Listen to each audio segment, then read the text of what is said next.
Hello guys, ഞാൻ നിങ്ങൾക്ക് ഒരു രണ്ട് വ്യക്തികളുടെ കഥ പറഞ്ഞുതരാം. ഇത് കേട്ട് കഴിഞ്ഞാൽ നിങ്ങൾക്ക് ഓരോ കാര്യങ്ങൾ ചെയ്യാൻ ആഗ്രഹം ഉണ്ടായിട്ട് മടി കാരണം പിന്നോട്ട് വെക്കുന്നവരാണെങ്കിൽ നിങ്ങൾക്ക് ചെറിയൊരു പ്രചോദനമാണെന്നാണ് എൻ്റെ ഒരു ഉറപ്പ്. നമുക്കാണെങ്കിൽ ഒരാളെ രാജ് എന്നും ഒരാളെ രാഹുൽ എന്നും വിളിക്കാം. രാജ് പഠനത്തിൽ ഒരു ആവറേജ് ഗായാണ്. രാജ് അങ്ങനെ ഒരു ടോപ്പ് സ്കോറിംഗ് സ്റ്റുഡൻ്റ് ഒന്നുമല്ല. ഒരു 70% ഒക്കെ ഒരു ആവറേജ് വരുന്ന ഒരു സ്റ്റുഡൻ്റ് ആണ്.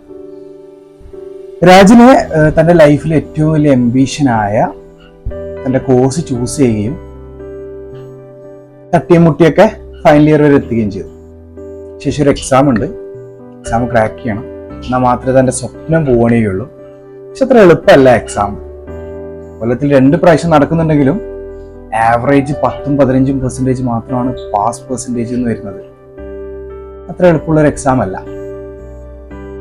രാജാണെങ്കിൽ അത്രയൊരു മിടുക്കനായ സ്റ്റുഡൻറ്റും അല്ല. ബുക്ക് എടുക്കുമ്പോൾ എല്ലാ കുട്ടികളെയും പോലെ ഉറപ്പ് വരികയും സുഹൃത്തുക്കളുടെ കൂടെ ജീവിതം ജീവിച്ചു തീർക്കാനൊക്കെ ആഗ്രഹമുള്ള ഒരു വ്യക്തി. അങ്ങനെ രാജിന്റെ ലൈഫ് ഇങ്ങനെ പോകുന്നു. രാഹുൽ എന്ന് പറയുമ്പോൾ ഭയങ്കരമായിട്ട് ഓരോ ടാസ്കുകൾ കാരണം ഡിപ്രസീവായിട്ടും ഭയങ്കര മെന്റലി എക്സോസ്റ്റഡ് ആയിട്ടും തൻ്റെ ലൈഫിൽ ചുറ്റുമുള്ള ആൾക്കാർക്കൊക്കെ ഇതേ എക്സോസ് ഉണ്ട് എന്ന് മനസ്സിലാക്കിയിട്ട് ഇതൊന്നും ഇവരോട് ഷെയർ ചെയ്യാൻ പറ്റാതെ എല്ലാം ഇങ്ങനെ അടക്കി ഭയങ്കര ഡിപ്രസീവായിട്ട് ജീവിക്കുന്ന ഒരു വ്യക്തി. അദ്ദേഹത്തിന് അറിയാം തൻ്റെ മെന്റൽ ഹെൽത്തിനും തൻ്റെ ഫിസിക്കൽ ഹെൽത്തിനും തൻ്റെ സറൗണ്ടിങ്ങിനൊക്കെ ഇത് ബുദ്ധിമുട്ടാണെന്ന് അറിയാം. ഹെൽപ്പ് വാങ്ങേണ്ടതാണെന്നും അദ്ദേഹത്തിന് അറിയാം. കാലങ്ങൾ കഴിഞ്ഞു, രാജിന്റെ എക്സാമിന്റെ ഡേറ്റ് വന്നു. വേറെ നിവർത്തിയില്ല, രാജ് പഠിക്കാൻ തുടങ്ങി. കംപ്ലീറ്റ്ലി ഔട്ടർ വേൾഡുമായിട്ട് കട്ട് ഓഫ് ആയി, സുഹൃത്തുക്കളുമായിട്ട് കട്ട് ഓഫ് ആയി, ഫാമിലി ഫംഗ്ഷൻസിൽ നിന്ന് കട്ട് ഓഫ് ആയി. ഒരു എക്സാം എത്തി, ശേഷം അതിൻ്റെ റിസൾട്ട് എത്തി. റിസൾട്ടിനെ പറ്റി ഞാൻ പറയാം. നേരെ ഇപ്പുറം രാഹുല് ഇതിങ്ങനെ പോയാൽ ശരിയാവില്ല എന്ന് മനസ്സിലാക്കിയിട്ട് മെൻ്റൽ ഹെൽപ്പ് തേടി, ഒരു പ്രൊഫഷണൽ ഹെൽപ്പ് തേടി തെറാപ്പിസ്റ്റിന് പോയി തുടങ്ങി. തൻ്റെ ലൈഫിൽ ചെറിയ ചെറിയ ചെറിയ ചേഞ്ചസുകൾ കൊണ്ടുവന്നു. തൻ്റെ മെൻ്റൽ ഹെൽത്ത് ആദ്യം തിരിച്ചെടുത്തു, ശേഷം തന്നെ ഫിസിക്കൽ ഹെൽത്ത് തിരിച്ചെടുത്തു. രാജിന്റെ എക്സാം റിസൾട്ട് എന്ന് പറയുന്നത് രാജ് പാസ്സായി. യെസ്, രാജിന് വിശ്വസിക്കാൻ പറ്റിയിട്ടില്ല രാജ് പാസ്സായി എന്നുള്ളത്.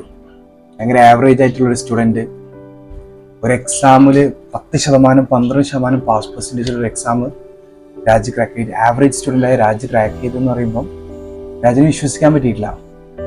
രാജിൻ്റെ ഉള്ളിൽ അതിയായ ആഗ്രഹം ഉണ്ടായിരുന്നു, ഇത് ക്രാക്ക് ചെയ്യണം. എങ്ങനെയാണെന്ന് എനിക്കറിയില്ല, എനിക്കിത് ക്രാക്ക് ചെയ്യണം എന്നൊരു അതിയായ ആഗ്രഹം രാജിൻ്റെ ഉള്ളിലുണ്ടായിരുന്നു. രാഹുലിൻ്റെ ഉള്ളിലുണ്ടായിരുന്നത് ഇത് ശരിയല്ല, ഇങ്ങനെ പോയാൽ ശരിയാവില്ല, ഇതൊക്കെ പൊട്ടിച്ചെറിയണം എന്നുള്ളൊരു അതിയായ ആഗ്രഹമാണ്.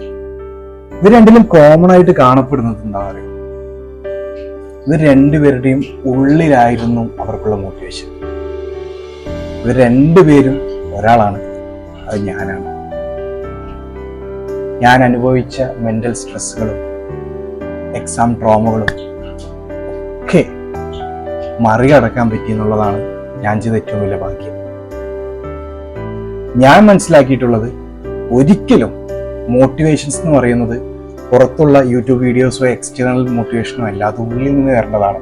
ഇത് നിങ്ങൾക്ക് വേണ്ടിയിട്ട് എന്തെങ്കിലുമൊക്കെ ഒരു മോട്ടിവേഷൻ ആയിരുന്നെങ്കിലും I can assure you guys, ഒരു 2 days ഇതിൻ്റെ ഒരു ആഫ്റ്റർ ഉണ്ടാവും. ശേഷം നിങ്ങൾ വീണ്ടും ഡ്രൗസി ആവുകയും ലേസി ആവുകയും ചെയ്യും. So motivation should comes from yourself, and why not?